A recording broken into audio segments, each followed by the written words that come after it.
జగిత్యాల జిల్లా ధర్మపురి నియోజకవర్గం గొల్లపల్లి మండల కేంద్రంలో మంగళవారం రోజున దండ్ల శ్రీను, ఓర్సు రాజ్ కుమార్, ఓర్సు ఆంజనేయులు పైన కాంగ్రెస్ కార్యకర్తలు ఓర్సు విజయ్, ఇడగోటి సురేందర్, వేముల వంశీ, ఇడగోటి తిరుపతి అనే వ్యక్తులు కత్తులతో దాడి చేసి తీవ్రంగా గాయపరిచారని, హత్యాయత్నం చేశారని, దండ్ల శ్రీనివాస్ జగిత్యాల ప్రైవేటు ఆసుపత్రిలో ప్రాణాపాయ స్థితిలో ఉన్నాడని పోలీసులకు ఫిర్యాదు చేసినా పట్టించుకోకపోవడంతో వడ్డెర సంఘం ఆధ్వర్యంలో పోలీస్ స్టేషన్ ఎదుట ధర్నా నిర్వహించారు.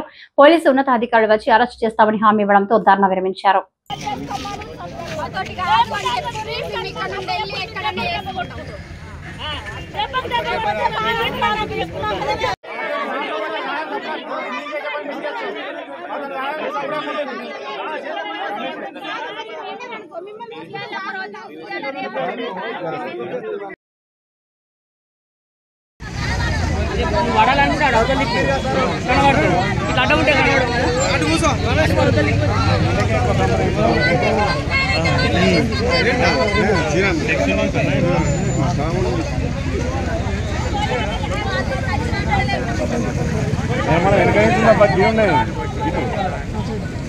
వెనక